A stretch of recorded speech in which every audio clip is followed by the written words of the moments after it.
WRC Safari Rally 2025. Revisha and feel the roar.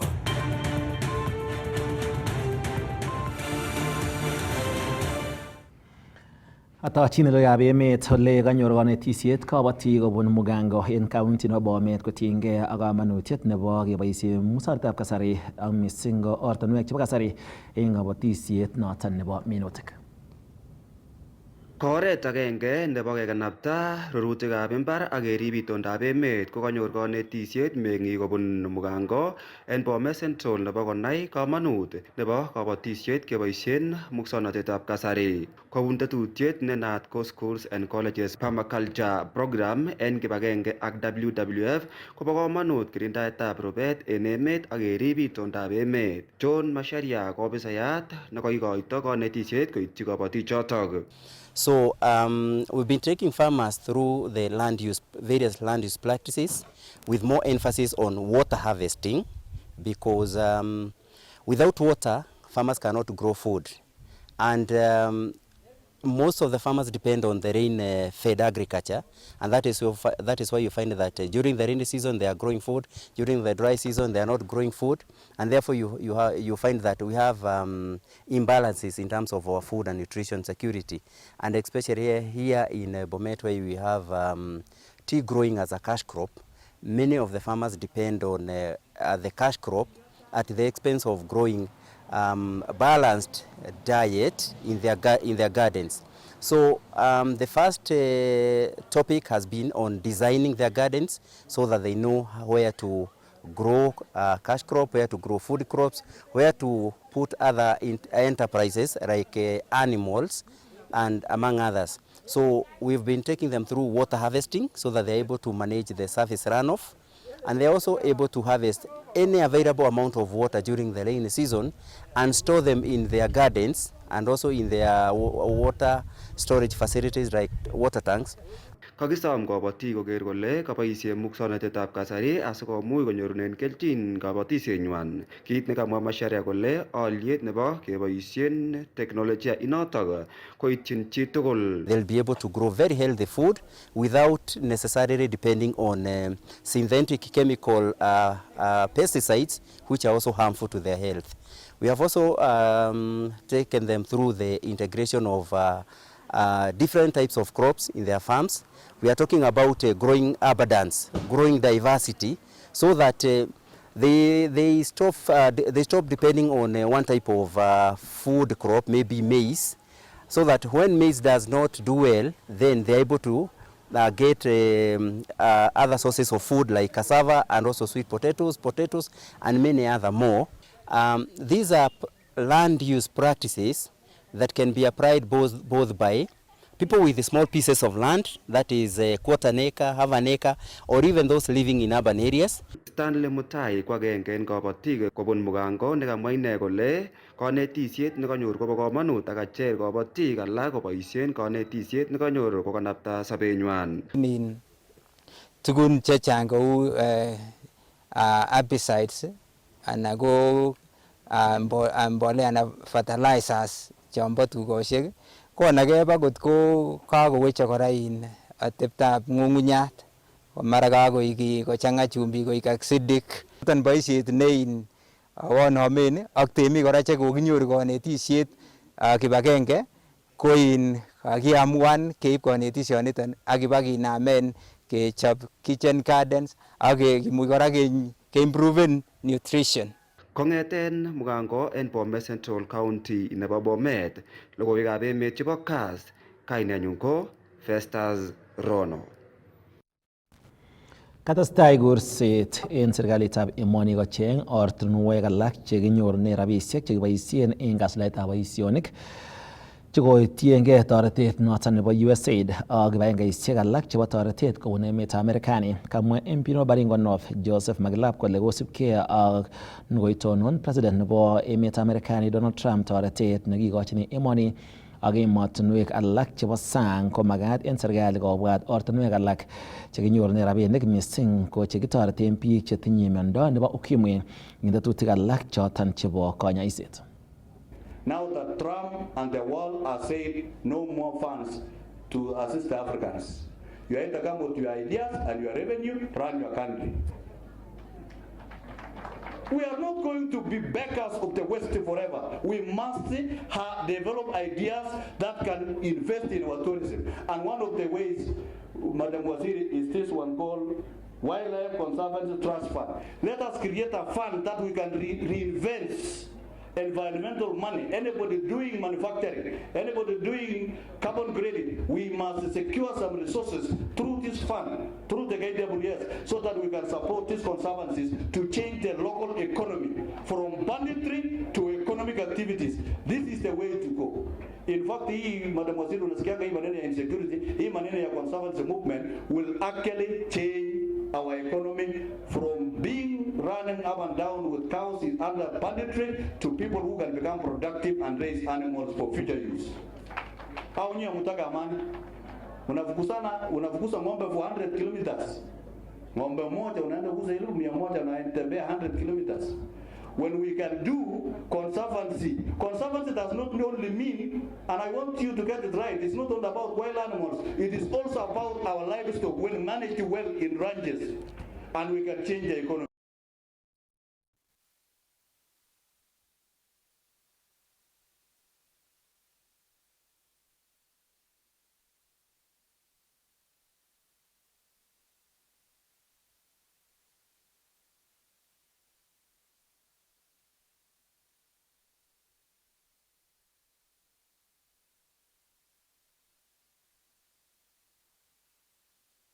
Every year, around 800 young people exit the education system at different levels. The economy has been absorbing approximately 200,000 every year, leaving an annual deficit of 600,000. The country must be innovative to mitigate against the bulge of young people mainly who do not have jobs or income opportunities. So this agenda of job creation is a huge pillar which carries on board many programs in many MDAs. We have programs that are creating jobs in the economy of Kenya, through the public sector, through the private sector, influenced by government interventions. We have short-term, long-term, and permanent job creation initiatives. We have digital job creation initiatives, the digital jobs, and we have the labor mobility job creation initiatives outside the country, revitalization of the value chains from which the majority of the people of Kenya derive their daily bread. These value chains are in agriculture, livestock production, the blue economies, fisheries and blue economy, as well as other primary sectors like mining. So therefore, under this second pillar of value chains, revitalization of value chains, agriculture carries like almost half in terms of where do the citizens of Kenya, when they wake up, where does their daily household income come from? Somebody is either in agriculture, is a keeper of livestock, is within the fisheries and blue economy sector. Chitab Kalenjin en nguni amache siamuten komosta nebo county nebo Kakamega koni ng'atie ng'atutik noton nebo Malava ole tesetai konoret nebo borto noton nebo MP nebo ibet sobet Malulu Injendi ole en nguni kotesetai ng'ololdos kandoik en nguni ng'ole majority leader inendet kora ko senator nebo county nebo Kericho Aaron Cheruiyot ngenyoru ng'ala noton ya kunialika harambee ya kina mama na akaniambia hiyo lazima ufike kwa heshima ambaye watu wa Malava walifanyia serikali hii ya Kenya Kwanza. na siku hiyo tulikuja hapa akatulisha, kisha tukaelekea Harambee mahali hapa juu inaitwa Manda Sibanga kama sijakosea, kitu kama hiyo. Unajua mna majina ngumu kidogo saa nyingine. Na tulifanya harambee mzuri sana. Mheshimiwa huyu alikuwa ametualika na nilifurahia sana uhusiano ambaye alikuwa naye na wale ambao tulikuwa nasaidia siku hiyo. Ndiposa nikapata kujua mambo mengi kuhusu eneo hili lake ambao alikuwa anawakilisha. Kwa hivyo mimi ningependa kutoa pole na rambirambi zetu kama bunge la Seneti kwa kumpoteza mmoja wetu ambaye ni kiongozi wenu shupavu, na kuwaambia Mwenyezi Mungu awafariji na awapatie kiongozi mwingine mzuri kama alivyokuwa Mheshimiwa Malulu Injendi. Ya pili, nikikaribia kumalizia, ni kwamba jambo ambalo sitasahau katika safari yake ya kuwa mwanabunge ni kwamba msimu uliopita wa bunge, kabla tufike Disemba, ndiposa tulikuwa tunafanya dakika ya mwisho ya kuipiga msasa ile sheria ya sugar bill, na niseme kwamba mchango wake katika sheria hiyo ilikuwa ya maana sana. Maoni yake yalitusaidia sisi wengi kupata kuelewa ni vipi mwananchi wa kawaida angependa sekta hiyo iweze kuendeshwa. Na ninafurahia sana Mheshimiwa Rais, wakati tuko hapa, kwamba sekta hiyo ni moja ya sekta ambazo zimepiga kusonga mbele tangu wewe uchukue hatamu za uongozi mwaka wa 2022. Ningependa kukusii na kukuomba Mheshimiwa Rais, kama vile tu, kwanza wacha hata nishukuru kabla ya kuomba. Mimi nashukuru kwa sababu mimi ni mwakilishi wa wakulima. Pahali ninatoka kule Kericho, tuna wakulima wa chai na wakulima wa miwa kama wale wako hapa upande wa Malava. Program ile ya serikali ya kupatiana mbolea ya bei rahisi ni program ambaye imesaidia mkulima wa kawaida sana. Na ningependa kuhimiza Mheshimiwa Rais, zidi kuweka uzito katika program hiyo, ndiposa hata uhakikishe kwamba last mile ya hiyo program, yani kuhakikisha kwamba mwananchi haendi safari mbali sana kuchukua mbolea ile, iletewe karibu baka na mlango yake, ili uchumi wa mwananchi wa chini hapa iweze kupata nafuu. Ya mwisho kwa hiyo sekta, Mheshimiwa Rais, mimi nilikusikia wakati ulikuwa umetembea hapa Kakamega, na nilifurahi sana kwa sababu jambo ambalo ulisema linawaguza mpaka wakulima wale ambao mimi nawakilisha. Ulisema kwamba kama vile wakulima wa chai wanalipwa bonus kila mwaka, unataka kuweka mpango mzuri ili hata mkulima wa miwa pia na yeye mwisho wa mavuno yake apate bonus bila kubaguliwa katika taifa hili letu la Kenya. Ile amendment kidogo tu mimi ningeweka ni kuomba kwamba ukishikana na viwanda hivi ambapo unafanyia ile program ya privatization, unajua miwa sio kama chai. Chai wakulima ulipwa karibu kila mwezi. Ningependa ile scheme ya bonus isikuwe ni ya mara moja kwa mwaka peke yake. Walipwe mara 2 ama mara 3 kwa mwaka kulingana na vile wamelima mazao yao. Na mimi najua hiyo ni mpango ambaye wewe, kama vile mheshimiwa mmoja alizungumza hapa, akasema wewe unajua kupasua njia hata pahali kunaonekana hakuna njia. Tafuta njia ili mkulima wa miwa atajirike na apate heshima katika taifa hili la Kenya kama wakulima wengine wote, asisahaulike nyuma vile alikuwa amesahaulika miaka ambaye ilikuwa imepita. Ya mwisho kabisa, Governor Fernandes, itakuwa makosa nisipotoa ombi hili tukiwa hapa Kakamega. Kuna jambo na mjadala ambao unaendelea Kenya kuhusu bima ya taifa ile ambalo linaitwa Taifa Care ama inajulikana kama SHA. Wiki iliyopita, Mheshimiwa Rais, tumemuita waziri wa masuala ya afya pale bungeni, na amekuja na ripoti ambayo mimi niliitizama na nikasema ni vizuri ni tafsiri ili tukiwa hapa Kakamega wananchi pia waweze kuelewa. Kwamba tulimuuliza, je, bima hii tangu ianze ni shilingi ngapi zimekusanywa na ngapi zimelipia wananchi? Akatuambia ni kwamba tangu mfumo huu uanze mwezi wa 10 mwaka uliopita wamekusanya bilioni 20 na bilioni 19 imelipia mwananchi wa kawaida bill za hospitali. Sasa mimi najiuliza swali moja.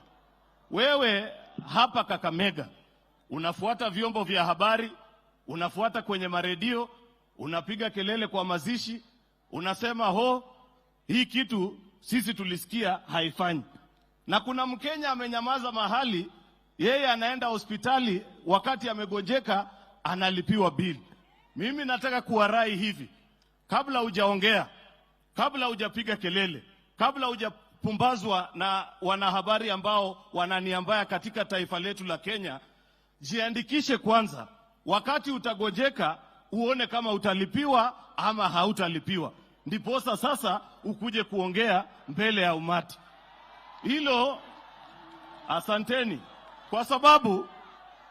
kwa sababu unajua hapa katika taifa letu la Kenya imekuwa ni watu ambao mara mingi tunazungumza.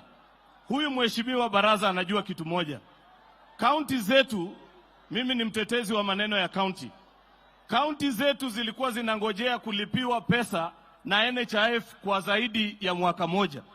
Huyu baraza ni shahidi na anajua jambo hili, kwamba tunapozungumza siku ya leo, serikali zetu za kaunti zimelipwa mpaka mwezi wa Januari, kutokana na wale wananchi wa kawaida wameenda kutibiwa katika hospitali zetu. Kama ni uongo, gavana wenu wako hapa, atasema kama ni kweli ama ni uongo ile nazungumza. Kwa hivyo gavana atasema hapa. Ya mwisho kabisa niseme asanteni kwa nafasi ile ambayo mmetupa. Niseme pole kwa kumpoteza rafiki yetu Malulu Injendi, na niseme Mwenyezi Mungu awabariki mpaka wakati mwingine. God bless you and thank you so much. Wapi makofi ya Mheshimiwa Aaron Cheriot? Asante. Nachukua fursa hii kumkaribisha kiongozi walio wengi katika bunge la kitaifa, Mheshimiwa Kimani Ichung'wah, ambaye atatambulisha waheshimiwa ambao wako hapa na aongee kwa niaba yao. Karibu sana Mheshimiwa Kimani Ichung'wah.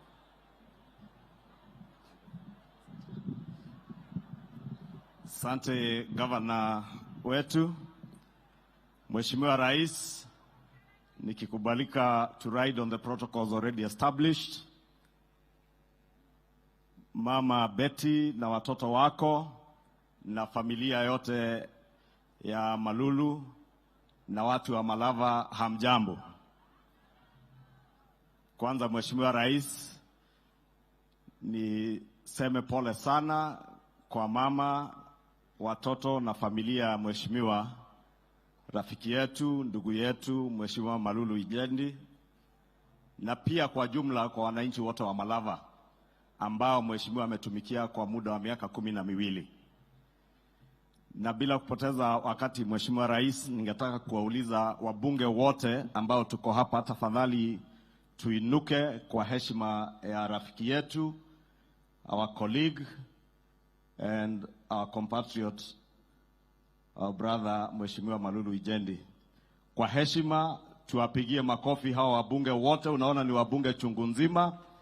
Nimeulizwa na kanisa sababu ya kuokoa wakati, na kwa heshima ya familia tusijulishe kila mtu kwa jina, lakini tuko wabunge chungu nzima ambao umeona, ambao tumekuja kusema pole na kumsindikisha ndugu yetu Malulu siku ya leo. Mimi nilimjua Malulu miaka 12 iliyopita wakati tulikutana kwa bunge la kitaifa as first term MPs, na tukafanya kazi na hiyo miaka yote mpaka wa leo wakati tutamwaga, baada ya kuwatumikia wananchi wa Malava kwa upendo na kwa kujitolea sana.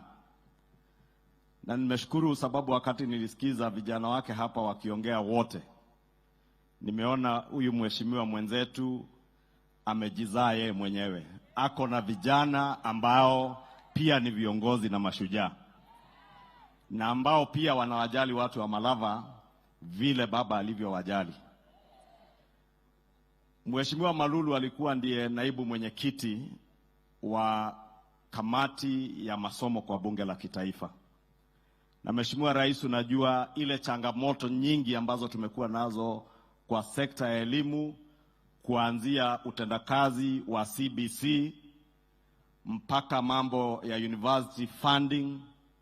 Huyu mheshimiwa ambaye amelala hapa ametusaidia sana kwa bunge la kitaifa to align workable systems to make sure that CBC works Your Excellency, as you guided us, and he has been at the forefront of making sure, because he is a former lecturer, he worked in academia at the Catholic University of East Africa. He was at the forefront in leading us to make better the university funding model.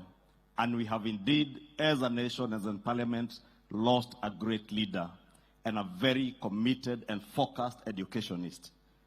Mheshimiwa, mnajua kwa hii Kakamega County, hii constituency ya Malava ndio inaongoza kwa mambo ya watoto kuingia universities because of the great work that Mheshimiwa Malulu Ijendi put in education.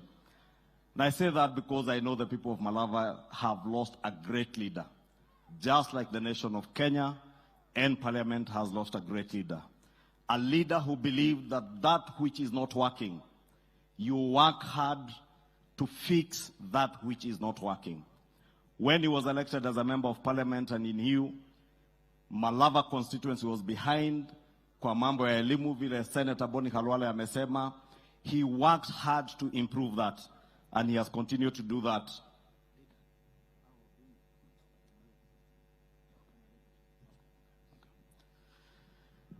Mheshimiwa Rais, Mheshimiwa Chairman wa kaunti ya Kakamega ameniuliza kwa heshima niwatambue au viongozi kwa majina. Nafikiri nitawauliza tu msimame. Wale ambao walikuwa wameongea sitawajulisha. Kutoka kona unaweza inua mkono.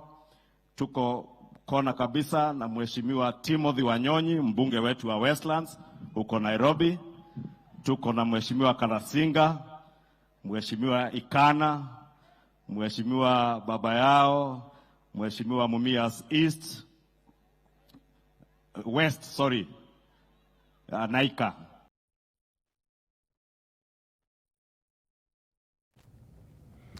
Noton ko igorta nebo konoretab borto nebo MP nebo komosta noton nebo Malava Njendi Malulu nekoibet sobet.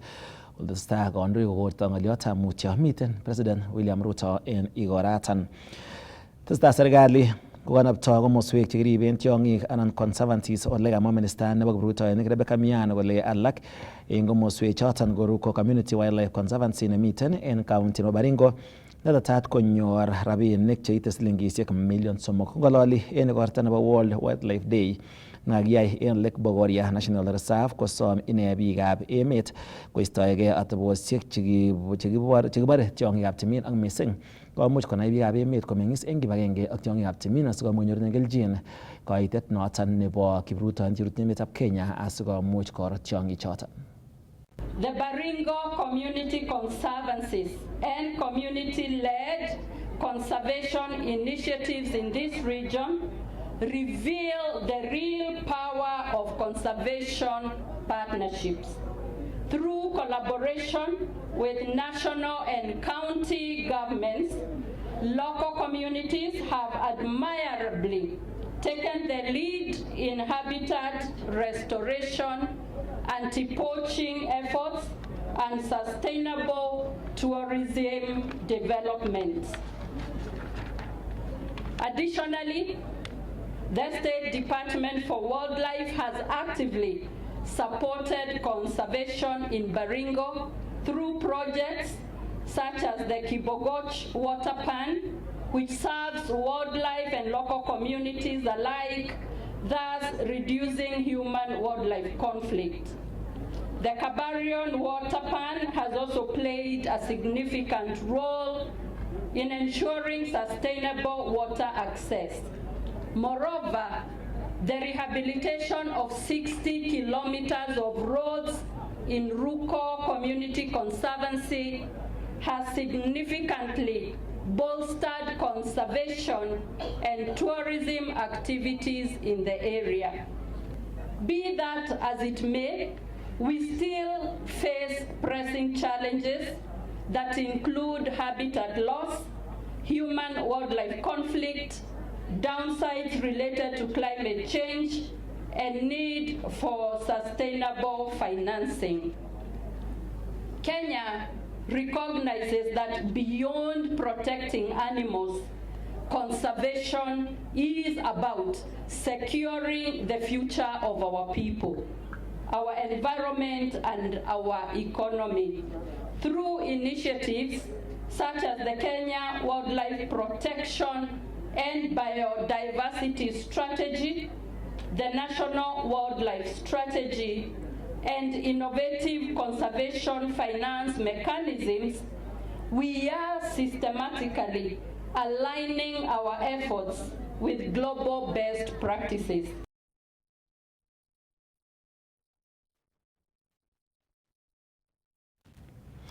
Chitab Kalenjin ko choton ko logoiwekab emet cheimuch koitun ketesiet nebo Kass TV nekasomanun kwane Shadrack Mutai. Testai iker Kass TV amun kimnatet naet.